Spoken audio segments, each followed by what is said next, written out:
are about transformation, and a specific kind of transformation, which is so much about what Nancy's presentation is. It's the kind of transformation where we ask Spirit to enter into our hearts and our minds and our lives and help us bring our gifts to this world, to make it more loving, to make it more peaceful, to make ourselves more loving and more peaceful.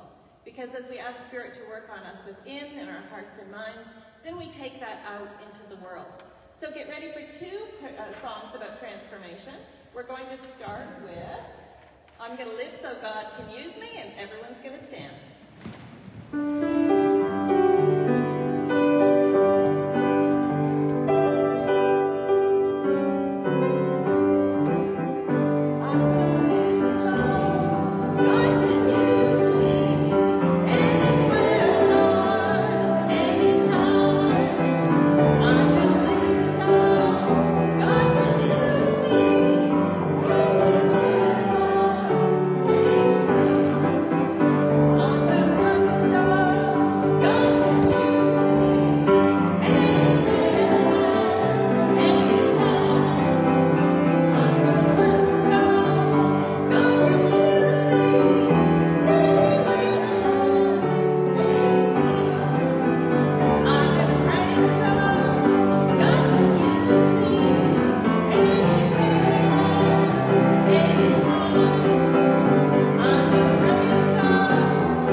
To not only lean into the truth of his creation, but also in being allies, as Nancy is, with our Indigenous people.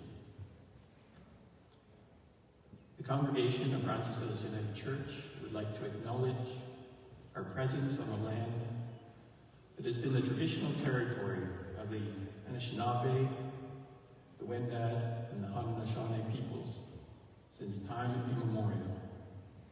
And in 1805, with the signing of the Toronto Purchase, is now the treaty lands of the Mississauga of the Credit. As we reach back to those first Torontonians, we remember our Mother the Earth through the 7 grandfather teachings: wisdom, bravery, respect, honesty, truth, humility, and love. The stories of each of these nations endure and continue to guide our thoughts and actions on this land. And as we acknowledge our Mother, the Earth, we acknowledge the medicine wheel and its teachings. We recognize the 4 directions: north, south, east, and west. And the 4 seasons: spring, summer, fall, and winter. It is these 4 seasons that represent the circle of life. Nindin, Awen, Man, Aginadok, which means all my relations, which means we are all related. And you can be seated. Thank you so much, Tim. Okay. Some of us need to take a breath, because some of us have been here for the last 2 weekends, because some of us were here at the 1980s party 2 weekends ago, and a lot of the people I see out here were here for the Arts and Crafts show yesterday, and oh my gosh, like oh my gosh. I was speaking to 2 ladies yesterday who said they feel that if this place was gone, the community of Roncesvalles would be gone, because so much happens here that is community. And yesterday and the week before was absolutely no exception to that. Kathy and Aaron's not here. Thank you so much for being our mighty, mighty leaders.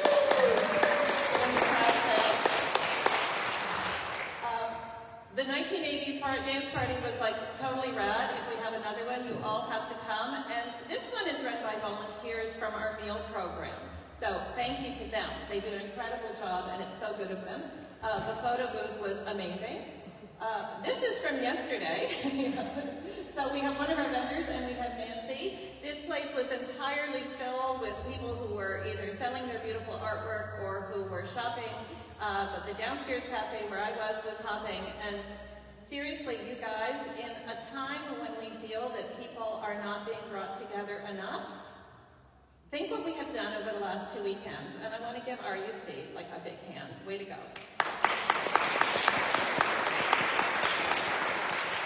Way to go. By the way, Kathy, the ladies I talked to think that there should be 2 craft sales a year, and I said I would take that up with you.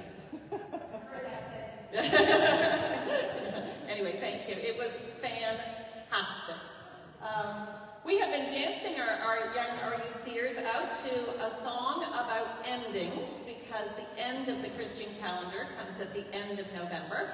Today's selection is from Ava. Ava, take credit for this one. There you go. We're all going to stand for our song about endings. Are you guys ready to go out with Julia? Where are our kids? Are kids ready to go out with Julia and Billy? I need young people. Yes. Love it. Okay. That was time of your life. Sorry about that. Was it? Did I get the wrong one? Time of your life next week. It's been a busy couple of weeks. Have I told you that? We're so grateful to have Roncy Jam here to play.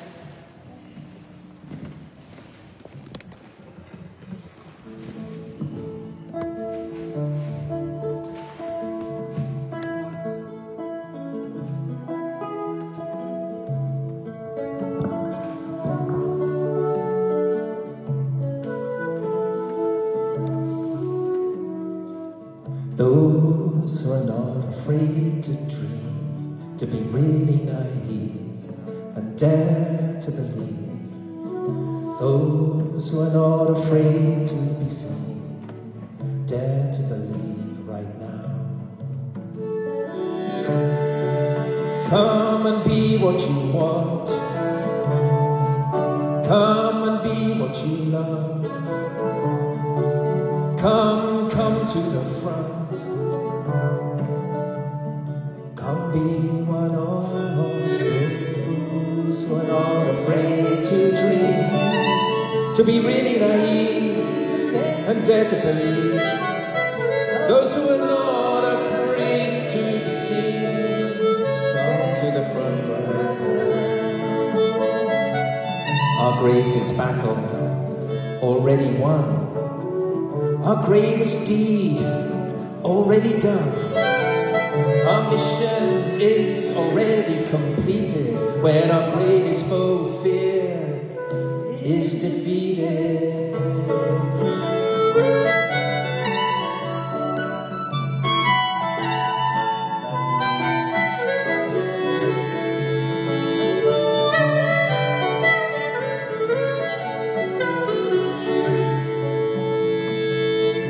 Look at the bureaucrats, they've lost their soul. They've lost control of the power in their hands.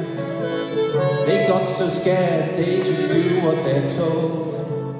They got no way to understand those who are not afraid to dream, to be really naive and dare to believe.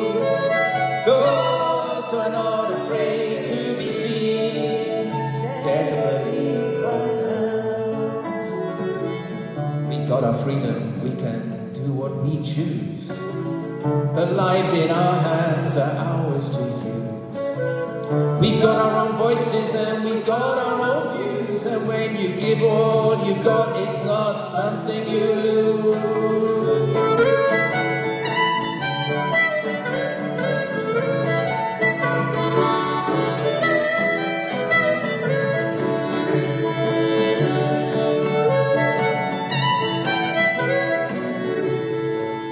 We don't want to shame or name you or blame you. We don't want to fight. We want to dance in mutual delight, in trust, courage and kinship. Join the floor. We want to be making love, not war. Ain't this what life is for?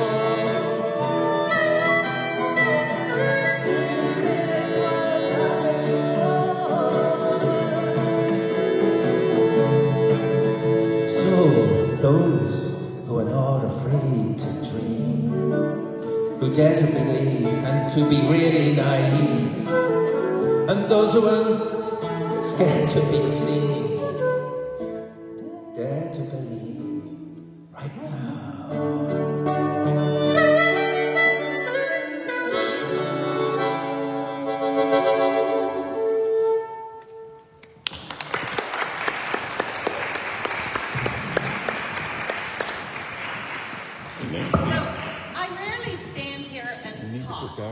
Read something. I just but I need to read you something today because I need to read you something about Nancy Kleer, and I want to make sure I don't miss any of it.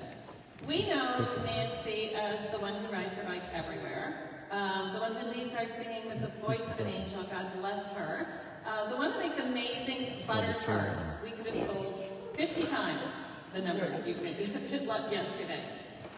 Nancy is all of those things and so much more here. But she is also a nationally acclaimed lawyer for Indigenous rights, and I need to read this to you. Nancy is one of the founding partners of the law firm that she practices with, OKT. In her practice of treaty and Aboriginal rights and environmental law, she represents First Nations and Aboriginal clients, negotiating modern treaties and responding to or becoming involved in a variety of resource developments, such as mineral exploration, mining, hydroelectric development, in advising on the duty to consult and accommodate, in providing support to litigation teams. Nancy also advises First Nations on federal and provincial environmental protection and assessment laws. She provides legal advice and does legal drafting on issues about negotiations for comprehensive land claims, Aboriginal self-government, and in negotiations and implements of impacts and benefit agreements between proponents and First Nations. It kind of goes on and on and on. But if you get the idea that Nancy has a wealth of experience in Indigenous relations and in the law therein, you're right. She has been on the most frequently recommended list of Canadian lawyers for years, and she's been on the best lawyers in Canada list since 2006. Yay. And she's here with us today. So Nancy, thank you so much for taking time, always, to be with us at RUC and share your many gifts. And thank you for sharing this with us today. Well, thanks. So, yeah, this is like really wonderful for me to be able to do this. I don't know, do I? Now I do. No. I do. So, yeah, I'm really happy to be here today. And I had asked Anne a couple weeks ago because I had come back from a very difficult and very intense day of 7 days of treaty negotiations in St. John's. And it was kind of transformative, the whole session. And I said, I'd like to talk now. And I've never really talked to this church about, you know, the Indigenous relations issues that I deal with. But I hope you'll learn something from today. So, my talk is on decolonizing Canada, modern treaties with First Nations and faith groups as allies. So I have a lot to talk about, and I'll try not to go on for too long. So, let me just see here. So when I was a kid, I went to a very conservative Christian church called the Christian Reformed Church. And there was a lot of hellfire and brimstone in the preaching. But there was also talk about the Proverbs and about the prophets. And one of the things that always struck me as a kid was this verse. And since we're in a Christian church, I thought I'd at least start with one verse from the Bible. To do what is right, or to do justice, to love kindness, and to walk humbly with your God. And that's from Micah. And that's always been kind of inspirational for me. And when I became a lawyer, that's kind of motivated me along. Okay, so I'm going to talk first a little bit about what settler colonialism is and how we're on a long and winding road to decolonization. So what is settler colonialism? It's a term that is used quite a bit more recently. And here's a kind of tight definition of it.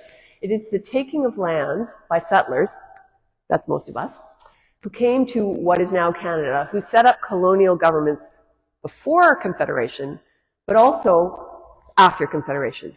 And part of my point for us to think about is that we still are living with colonial governments.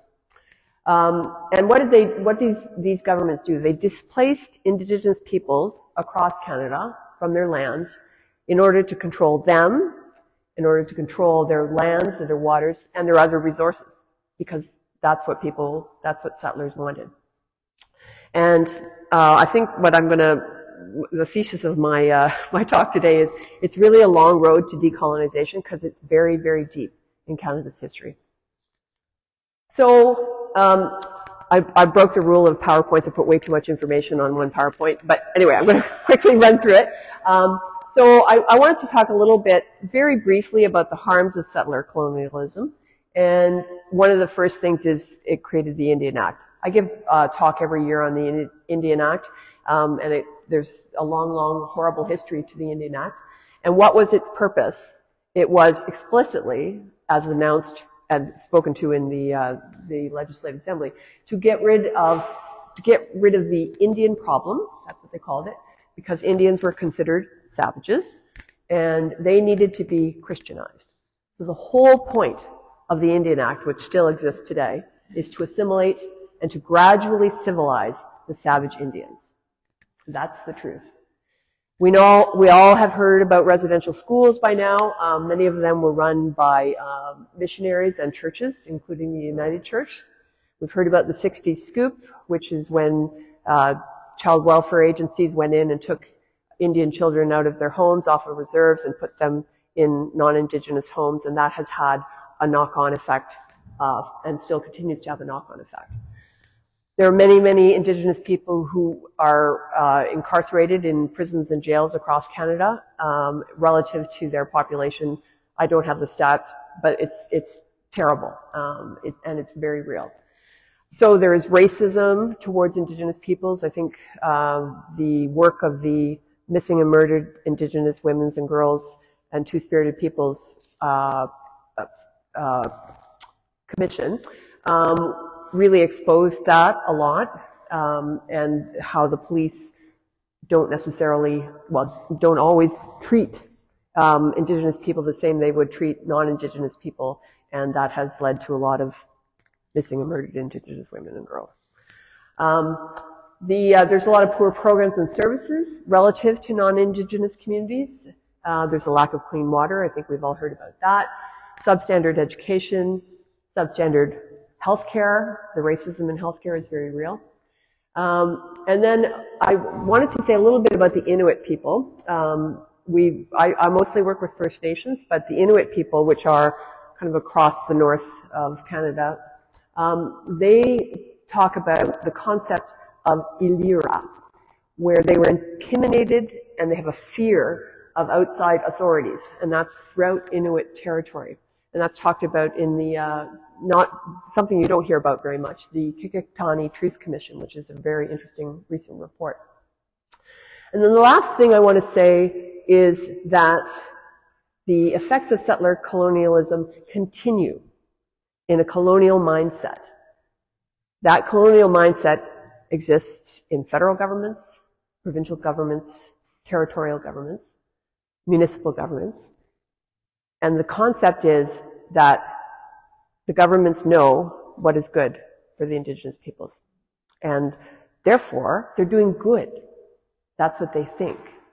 But that's not really what's happened. And that's kind of bred in the bone of bureaucracies throughout this country. But I just want to say it's not just in the bureaucracies and the governments. And I want to give a story about myself.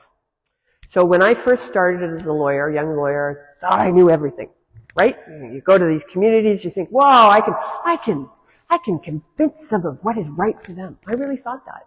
And I had this I don't even know what it was about, but I gave a presentation to some people from Treaty 3, which is in northwestern Ontario.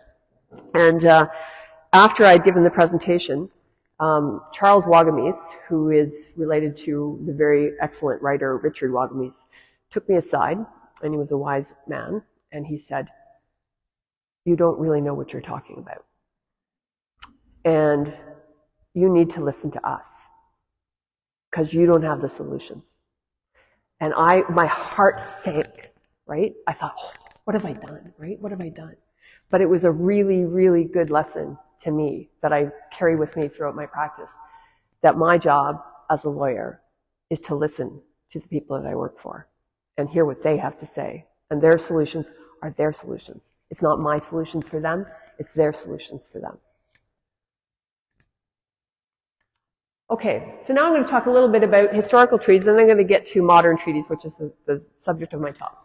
So there are historic treaties throughout Canada, and there are some in the eastern Atlantic Canada, which are peace and friendship treaties. And then in southern Ontario, we've heard a little bit about the treaties here in southern Ontario, which were a lot of pre-Confederation treaties. Then you got the ones along the shore of Lake Huron and Lake Superior, the Robinson-Huron treaties and the Robinson-Superior treaties. And then you got a bunch of numbered treaties, which is as you go west. And it's interesting to see what happened in the history of those treaties. So the Peace and Friendship Treaty started out in Atlantic Canada, and they're treaties that still exist, and they are part of the relationship between the Crown and the Indigenous peoples in Atlantic Canada. They were peace and friendship treaties. They were not treaties where they gave up, ceded, and surrendered their rights. But what happened in the course of time in Canada was that the numbered treaties started to come into place, and then they came with, the treaty commissioners came with a piece of paper, pretty short, and they met with various groups of people who were gathered in the land in various places where they were always on the land, and they said, "We need you to sign this document because we're going to continue to protect your relationship you will be able to be on the land as long as the rivers flow and as long as the sun shines. And those were direct quotes from treaty commissioners.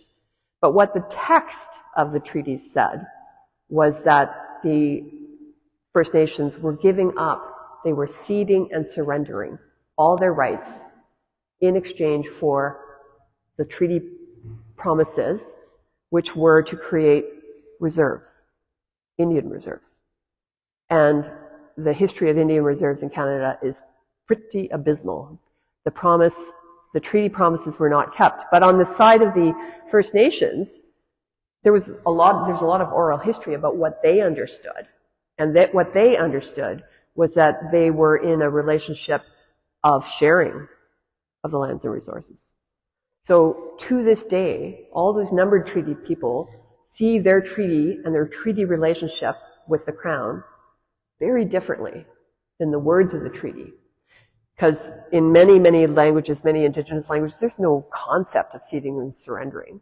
There's no concept even of property law where you own the land. You don't own the land. You're protecting the land. So how could you cede and surrender something you didn't have because you didn't have ownership? And the words cede and surrender just didn't appear in their own languages. They didn't understand what they were what they were signing. I showed this picture because I work a lot with Matachewan First Nation, which is up in near Timmins. And this is a picture that one of the members of that First Nation posted on Facebook. He's a friend of mine. And that's his great-grandfather, Chief Michel, who was a signatory to Treaty 9.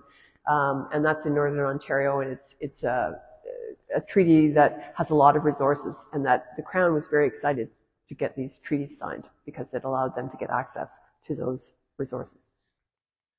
But that's a really long, or really short history of historic treaties. But historic treaties are no longer being signed. Now we're into an age of what are called modern treaties, relationships between the Crown and the First Nations and Inuit peoples. And the first one was in 1975 in Quebec. It was the James Bay Northern Quebec Agreement. And then since then, there have been a number of modern treaties, some with self-government powers as well. Nunavut, Nunatsiavut, which is over in Labrador, where I work, the Labrador Inuit are parties to that treaty. Some BC First Nations have treaties, and some of the First Nations and Dene people in Northwest Territories and the Yukon have treaties as well. Many parts of Canada, however, are not covered by modern treaties, I do work with modern treaty people in Labrador, so I'm going to talk about them because I've worked extensively with them. So I wanted to just include this slide because I talked about the long road to decolonization. Their land claim modern treaty negotiations began in 1977. Not the negotiations, but the process. They submitted land use and occupancy studies to Canada, and this was at a time when the Supreme Court of Canada had said, ooh, there's this thing maybe called Aboriginal title.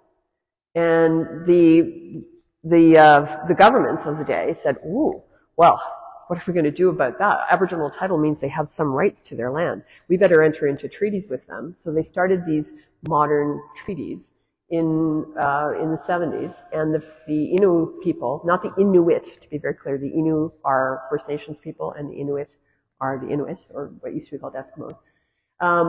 So they submitted their land use and occupancy studies. We started negotiating their treaty in 1996. And we're not done. But I gotta say, that's okay. And I'm going to explain why. So this is a really bad map of the territory, but this is in Labrador. You see the boundaries of their land use and occupancy studies that led them to get a land claim negotiation started. And I don't have a little pointer, but you can see on the right, Happy Valley Goose Bay. That's close to one of the two communities I work with, Sheshatshiu, which is up on Lake Melville. And then further north, there is the Mushwao Innu, who are now living in Natuashish, who used to live in Davis Inlet. And I wanted to point out one thing that is on the map there. You'll see on the left the Smallwood Reservoir. The Smallwood Reservoir is the size of PEI, And it was created or built in 1969 by the government of Newfoundland and Labrador along with Hydro-Quebec. And they flooded out a huge territory of the Inu's land uses and occupancy area. They flooded their burial grounds, they flooded their either caches of hunting equipment. And when the Innu came back, because they are people who walk around the land a lot, they came and they said, what happened? They had no idea that the government was creating this massive hydroelectric development. But they did, and they flooded them out. And since that happened, I've worked with the Innu people to try and get recompense for what happened to them, and that we've been successful with Newfoundland and Labrador. We're still working on Hydro-Quebec, who doesn't want to acknowledge that they have responsibility. So a lot of this stuff happened. There was low-level flying that took place in and around the Happy Valley Goose Bay area, and the Innu people protested. They went out, they went to jail, and they didn't care. They didn't care about going to jail. They said, what are you doing to our land? What are you doing to the caribou? So that low-level flying stuff that started to happen really got the Innu people together as a people to say, we need to start acting. We need to get a relationship going with the federal and provincial governments because they're not paying any attention to us. So that was kind of a big impetus for them to enter into treaty negotiations. A few pictures, because it's always good to have pictures. So this is near Chahji, and you can see in the distance, very faintly, there's some low mountains called Akameawapishk. They've created a national park reserve there. There's some issues with that, for sure, but that's been a positive development for them, and there's more to be done on that.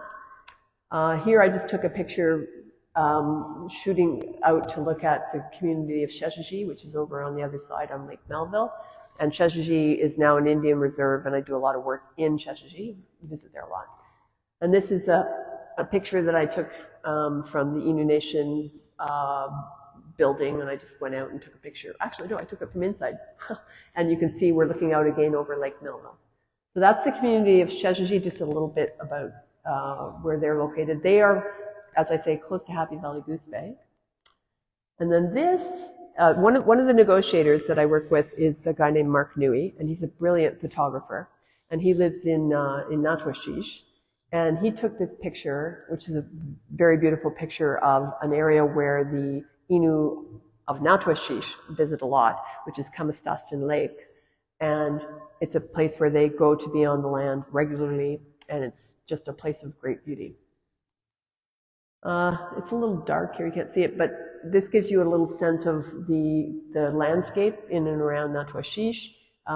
It's very, very, like this, they're kind of stunted trees, but it's very, very beautiful. There's a lot of color, and the Innu people spend a lot of time out on the land, walking on the land. They go on incredibly long walks because they're really very connected with the land.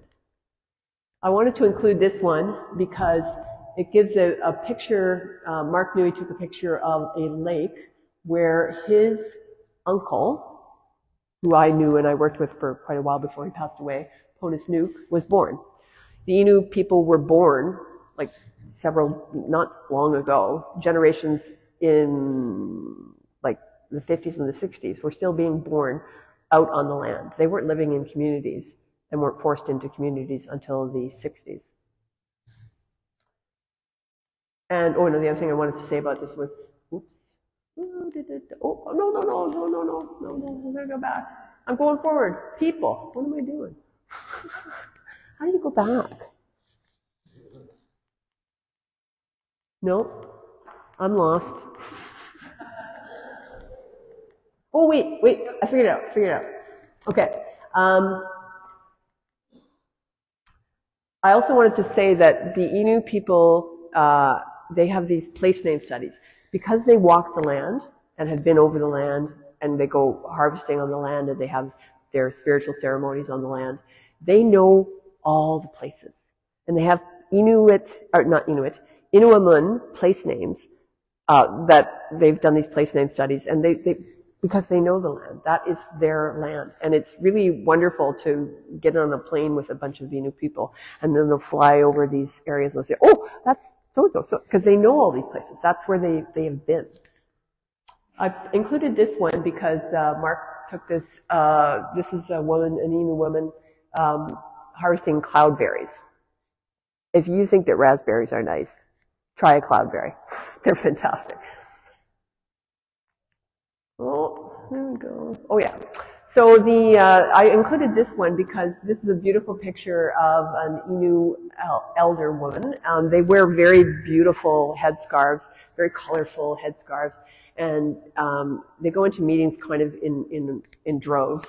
And they have these beautiful, colorful skirts, and they're just wonderful old women. They all sort of operate as a group, and they talk as a group. It's just wonderful to work with the Innu women. Unfortunately, I do not speak Inuumun. I would love to speak Inuumun because they speak Inuumun. And really, the Innu communities, they have a very, very strong language. And I would say most of the important discussions that happen in meetings that I attend are in Inuumun between the Innu people, and then they tell me what they said. Not everything, but they tell me what they said. Why is it? Anyway, I don't know what's happening here. Oh, I included this because you always have to have a picture of a res dog. This was the dog that was in Natwashish in one of the community meetings that I was in, and I took a picture and I showed it to my children, and they said, "How come you did not bring that dog back home?" This is the inside of an Innu tent. The Innu, when they go out on the land, they have these beautiful canvas tents, and then they cover the floors with spruce boughs, and they bring, all their stuff from home, and they spend a lot of time out on the land in these tents.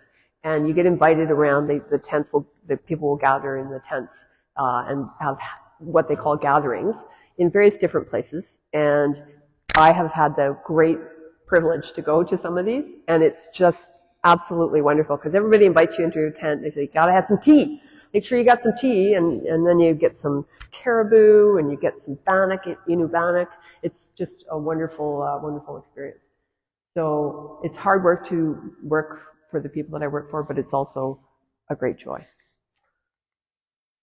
This is a picture of Joachim Nui, recently taken this year. Joachim Nui is an Innu drummer, and he doesn't drum all the time. He drums when he feels it's the right time to drum. And this was a very special occasion where a lot of Innu people had gathered in and around, in Gull Island, which is close to Goose Bay, and he played the drum for them, and that was very important for them. And this is a picture of a beautiful little Innu girl, and Mark took this picture, and I included it because treaty making is about these people to come. So this is a group photo of that was taken in October of a large group of people who got together to have this major treaty negotiating summit. And you'll see in the middle some of the Innu guys that I work with. There's Thomas and Mark and George, and then next to that is John Olthius, who's my partner. And then there's little old me in the back there, and Damien Benoin and Sylvester Antoine. And then in the front row, see, on his knees is Purdy Poker, and then also Greg Nuna. And these are people who have been negotiating their treaty for decades. They are incredibly resilient people, and I have the utmost respect for them. So I'm going to very briefly talk about the big challenges of modern treaty making. They don't ask for ceding and surrendering anymore, but that's pretty recent. What Canada now talks about is we want you to enter into a living treaty, and you will still have your Aboriginal rights, but you can't exercise them. You will exercise your treaty rights, and that gives us certainty over what you can do on your lands, but you still have your Aboriginal rights. The UN was all over Canada for having required First Nations and Inuit people to give up their rights in order to enter into treaties. And Canada finally responded. They weren't making any modern treaties. In BC, they said, why are we going to do this? Why are we going to give up our rights? We're entering into a long-term relationship with you. That's what a treaty is. It's not about giving up our rights. So that's been a major improvement in treaty making. But I think that the fundamental idea I want to explain is that the federal and provincial governments have to reconcile with Indigenous governments. They don't have to require Indigenous governments to reconcile to what the federal and provincial governments want them to do. That concept is something that my partner John Olthius talks about a lot, and it's really an important concept. And the other thing that modern treaty making is very much challenged by is that federal and provincial governments, settler governments, want to maintain control. That's a fundamental thing for them. And they want to maintain control over decision making about what happens on the lands and resources of the Innu people. And they also, to a lesser extent, they still want to have some control over the lives of Indigenous peoples. There's been a shift, I will say. It used to be that the provincial governments would come to the table and they say, well, you can pass laws about child welfare, and you can pass laws about education, but really, they should look just like our laws. And the Innu people, in the course of their treaty negotiations, said, if that's what you want to talk about, we're off the table. We're not going to talk about that. We can talk about the land, but we're not giving up our rights to govern ourselves, to take charge of our own education, to take charge of our own child welfare. And Canada and the province have shifted to recognize that control over their own lives is what the Innu people and other modern treaty people across Canada actually need. So, and the fundamental, another fundamental challenge is that why do governments enter into treaties? They want certainty from Indigenous peoples about their lands and resources. They want to be able to know developers can go in this territory now. They don't have to worry about, protests, and they can go ahead and do what they want to do and develop the land. But the Indigenous people say, well, if you want that and you're going to give us a smaller area of land, you saw the size of the territory. If you're going to make us be on a smaller area of our land, then we need certainty from you that we can recover from the harms of colonialism, which are very, very apparent. And we need to be able to close the socioeconomic gap between First Nations people and the other non-First Nations people. It's a vast, there's lots of studies done on how the socioeconomic gap is very real. And then they need to thrive. They don't need to just survive. And that's the essence of what I hear all the time. It's like, don't just put us, don't move us into a treaty and then let us kind of fester. We need to thrive. You want to thrive? We need to thrive. So, what will a living treaty for the Innu of Labrador require? And this is where I want to use the words of the people themselves. I was so impressed by what they said. I was taking very, very careful notes. And I usually take very careful notes, but this time I took extra careful notes because I felt like we were in a time of serious change in the way the treaty was going. So the first theme, I would say, is that there has to be removal of fear. So I'm going to read the words, and these, all the guys agreed with me. I said to them, can I read these quotes? And they all consented because they said, if this is going to help us, please read them out. So this is Thomas Poker. Thomas Poker is, he has lost several of his children, victims of the 60s scoop, and he has had his own challenges. He's a wonderful younger man, and he persists at the treaty table despite it being very hard on him. And he told this story. So I grew, whoops, I'm not reading from there. Sorry. I grew up with my grandfather in the country. He was a fisherman. I helped him and I cleaned the fish. We'd look for ice in the hills and we'd carry it in our boats. I remember my grandfather hunting for food. He was scared of the RCMP. The RCMP put my grandfather in jail for fishing. And then a lot of people on the road were following the RCMP officer and my grandfather, and I was crying. He came home that night and he was hunting on open water and he shot a few ducks and then people heard the gunshots. My grandfather was in a canoe and then he came to the shore and the RCMP and him almost had a fight at the shore. They took his hunting bag. It made my grandfather cautious. He'd hide his guns before he came to the fish plant because he was getting fish not only for his family but also there was a small fish plant. This was back in Davis Inlet. Why, I asked my grandfather. I'm afraid the RCMP will take my guns. My grandfather hid his meat in the bush. He went back to the community, and at 2 a.m. or so, my grandfather took us on the canoe to pick up our meat. My grandfather told us not to make any sound. He took the meat back to our house. That's how much he was scared at the time. I thought, why does the RCMP want to stop my grandfather to prevent him from feeding his family? Another really important objective of the Innu is to restore respect on the part of the governments of the province in Canada and the non-Indigenous people for the Innu way of life. And they want to change the colonial mindset. And this is, these are quotes from Prody Poker, who has been charged with hunting caribou. And in that case, the province is still arguing that the Innu do not have Aboriginal rights. Even though they've been in treaty negotiations with them for 30 years, they've been arguing, wow, we might be wrong. Maybe we'll just see if we can win our case against them and establish that they don't have Aboriginal rights. How non-reconciliatory is that, I ask you? Anyways, this is what Prody said to the negotiators sitting on the other side of the table. You can imagine we're in a very large room. Innu people are not afraid. We are not afraid to be locked up. I'm being charged for hunting caribou. Why would I be afraid?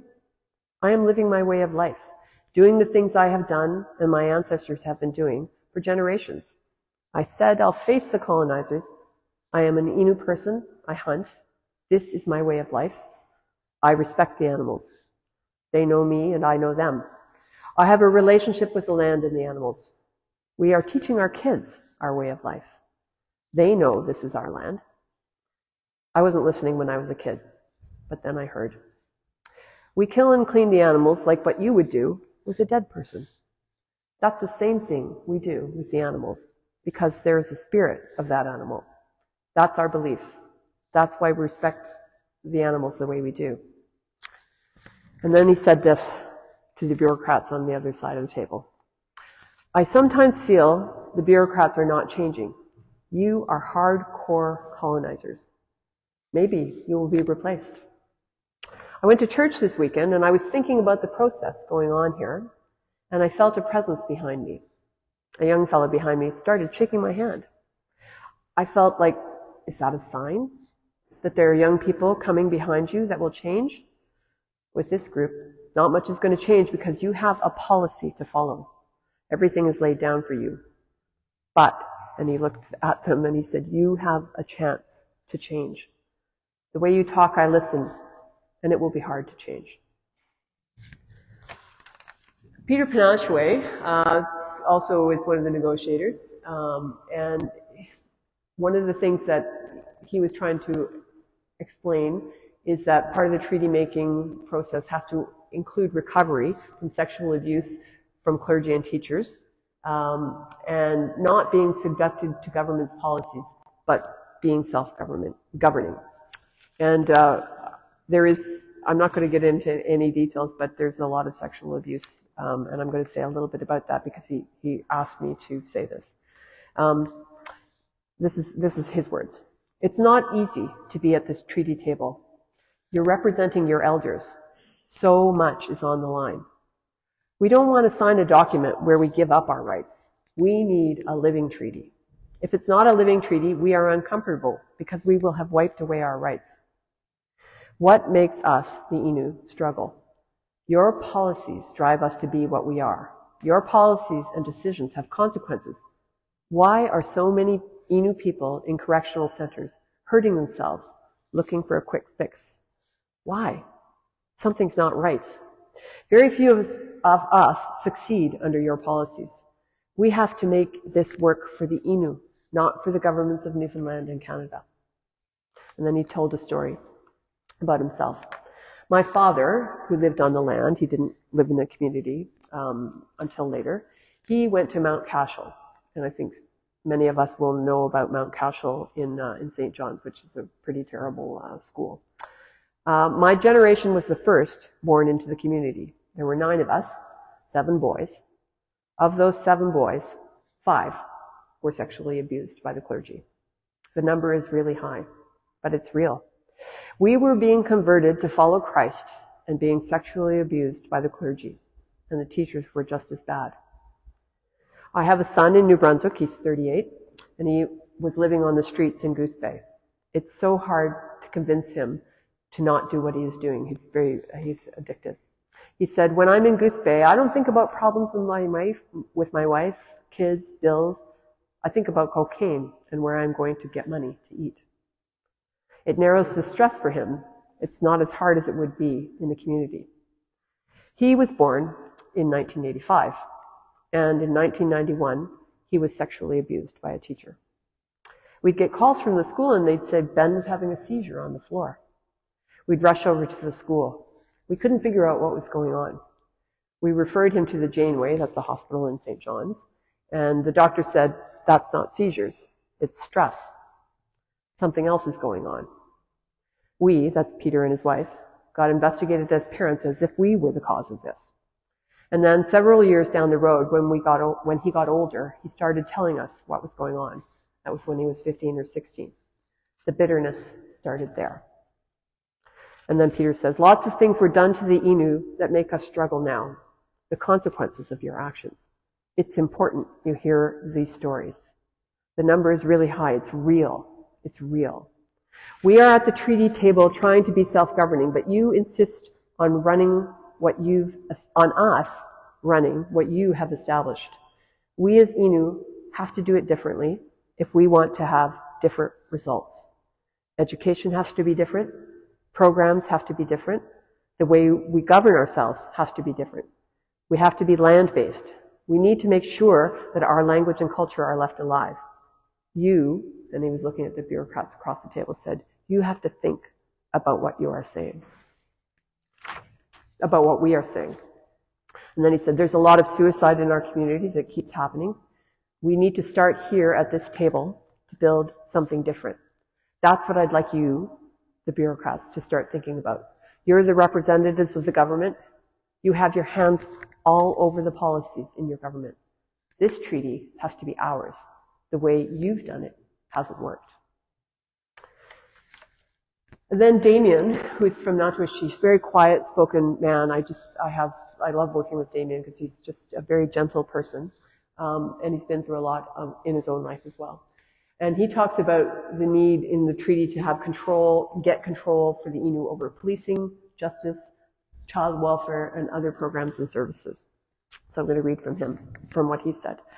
In Davis Inlet, which was the community that existed before Natawashish, which is where they relocated to of their own choosing, which was good. In Davis Inlet, we were a third world community. Child welfare people did a forceful kind of thing where they came into people's houses and they just took our kids because parents in those days did not speak English. We did not know the system. Innu families were very vulnerable. Our people were put in custody and it was up to the judge. Our young people, policemen can just take them. It still happens a lot. You have got to understand this to stop it. He looked right at them and he said, you need to stop this.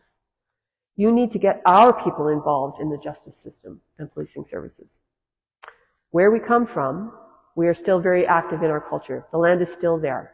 People right now are at their camps in different locations. It is also a part of the healing for the young people to go out on the land, walking and hiking. There are no police officers there. We use our language to describe the animals in the trees. It's all connected. That's important. That's how we keep going, how we keep our traditions. Being out on the water, we show them plants and medicines. It will come back to them. And he was talking about the children. It is better for our young people to get away from the community, away from the drugs, to get them out. They say when they're out on the land, they want to stay there. It's all part of the healing. That's the Innu way. That's what our ancestors were doing in the 1950s and the 1960s. We are here at the treaty negotiating table for the younger generations to have better lives, better communities. We want them to have better services, better living conditions, better schools, better policing, better leadership who can control their own governments and control their programs and services. This is so our people in the communities can have better lives. That's what this is about. Treaty making isn't about all the 500 pages. It's about providing better lives for the people who have suffered from colonialism. And then George Rich, he's a very powerful speaker. He's also from Natwashish. And he talks about the need for treaties to provide for the restoration of dignity for future generations of Innu after a history of government abuse and neglect. This is George's words. The 1970s was when the community of Davis Inlet was born, on an island without infrastructure. There was not much food to eat on the island. And in December, our fathers would try to go back out hunting when there was ice and they could get off the island because there was ice. Even then, though, the priest said, no, your family has to be in school to get family allowance. Your children are going to be lawyers and doctors and nurses. It's 2024, and that hasn't happened. The 1980s were when chaos kicked in. We were victims of sexual abuse by priests and teachers. You can see the results of that. The 1980s was the hardest point of our lives in Davis Inlet. We shared the same priest as with Shashaji, and I told you already what Peter said about that. In the 1990s, though, we started considering solutions. We are able to heal ourselves. Those of us drinking in the 1980s started to turn our lives around. We wanted to create a future. We didn't have a lot of services, and we eventually got Canada to give us status as Indians so we could get a little more services. We tried to create our own police force, but the governments told us no. We were an embarrassment to Canada. One particular member of Parliament called us a town of gas sniffers. Our people were degraded. We couldn't book hotels or cars in Goose Bay because we were Innu. Racism exists. And then he spoke very forcefully. We come as negotiators hoping to change government policy. We are trying to dignify ourselves, to raise our hands, to say we are people. We are thinking about future generations, our future generations. That's what we're thinking about. But yet, we hear from you, that's not in Canada's policy. We know the state of mind is assimilation into Canadian society. But how come we are sitting at the table? Because we are hoping someday someone will say, those Innu might be right. We have experienced the past, the torture of assimilation. Do you want your grandkids to experience racism? No. You want a good life for them. We ask for fairness, equality, all the things that we lost, and that neglect by the Canadian government will be gone. Self-government for us is to be able to create a government within our culture. We do not want to create a colonial government. We do not want to assimilate. We want to be culturally relevant to us, not to you.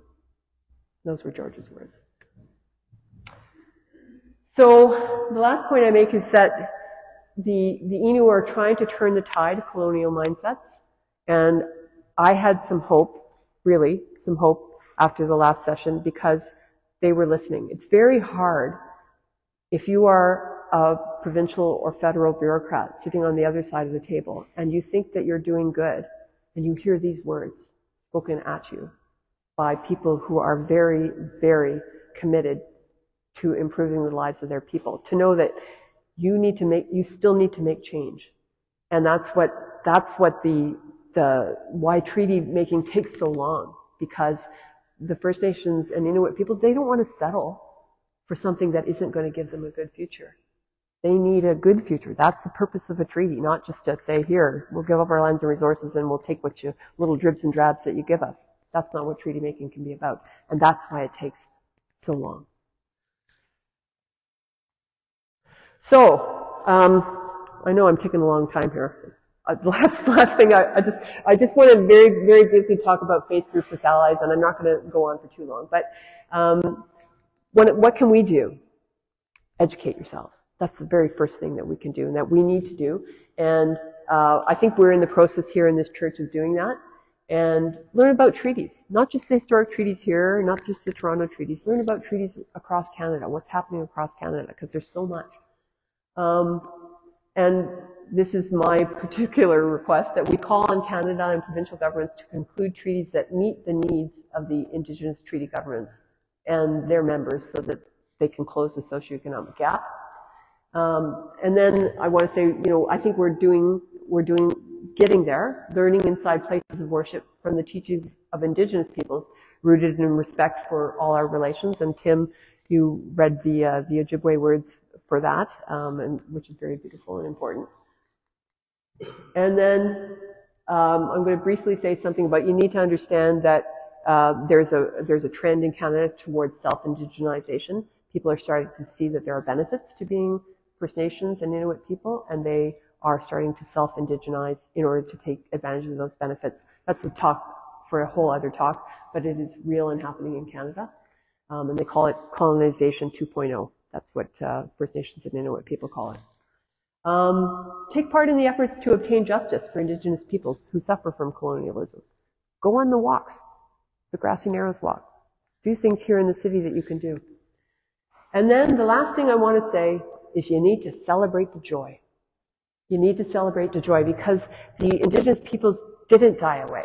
They are resilient and they are recovering. Go to a powwow. We've done that.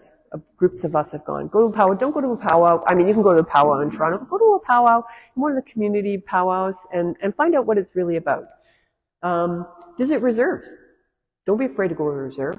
There are lots of them, near and far. Curve Lake has a beautiful reserve, a beautiful art gallery there, really worth going to. Go to the Mush Hole in Six Nations. That's the residential school that they have decided to preserve so that people can't forget the history of what that residential school did to them. And go to Chiging. Chiging is on Manitoulin Island. You will not be sorry you go to Manitoulin Island, what they call Mindo Minising. It's a beautiful place, and they have a beautiful art gallery, and like they've really done some wonderful things in Chiging. Go camping. I know not everybody likes to camp, but if you want to go, I know, Anne, you don't like to camp. Go camping at Cape Croker. That is a reserve that is just north of Owen Sound. Support their community. Go camping there. It's a wonderful, wonderful camping ground. Provincial parks are nice, but Cape Croker is the best. Go to art galleries with contemporary Indigenous artists. Don't just go see the history at the Canadian Museum of History in Ottawa. See what's happening contemporarily with Indigenous artists. And support Indigenous business owners. We did a little bit of that yesterday, and we keep having to do that. So those are just a few things that I throw out there to make clear to people that it's about celebrating the joy. As much as there is terrible pain and terrible things that we've done, there is also joy in resilience, and celebrate that. And that's, I know I went on a long time, but I'm done. Thank you very much.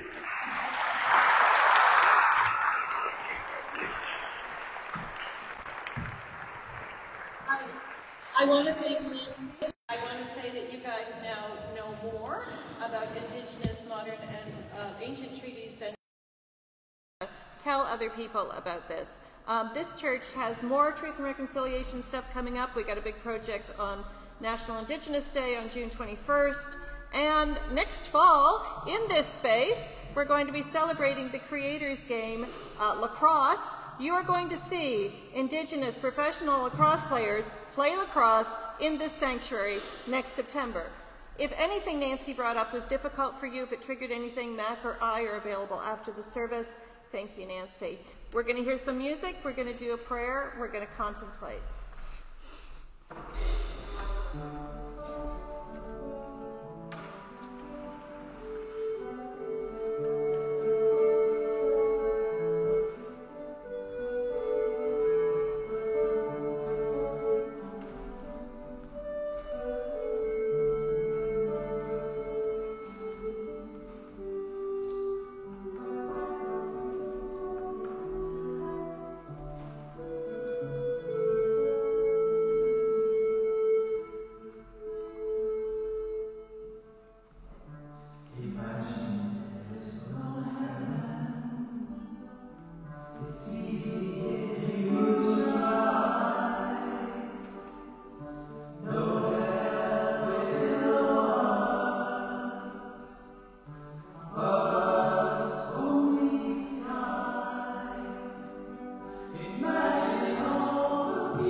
say thank you, Nancy. Thank you for the gift that you are and everything that you shared with us today.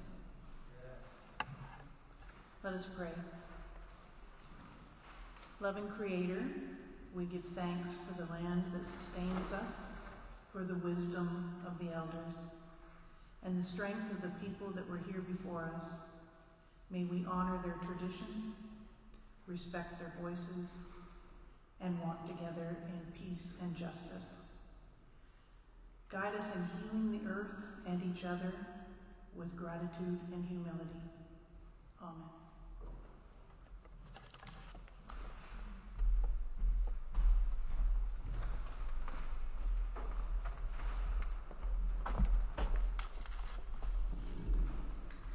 Source of love, source of life, God, by whatever name we call you and however we experience you in our individual lives, here are the prayers of the people today.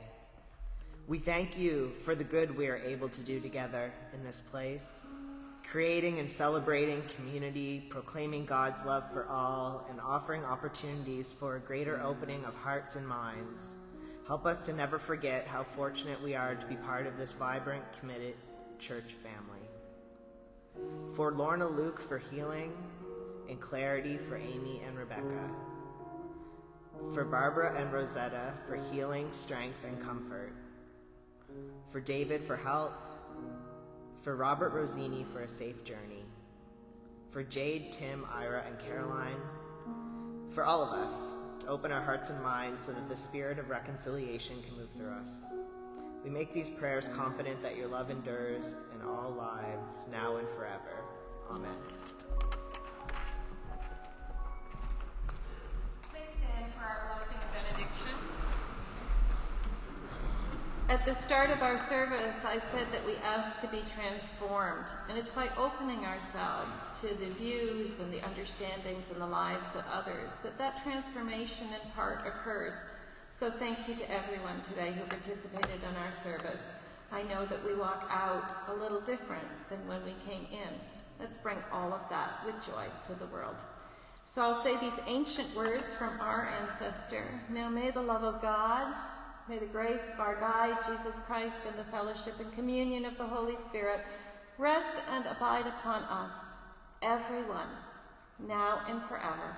And we'll sing our three-part Amen.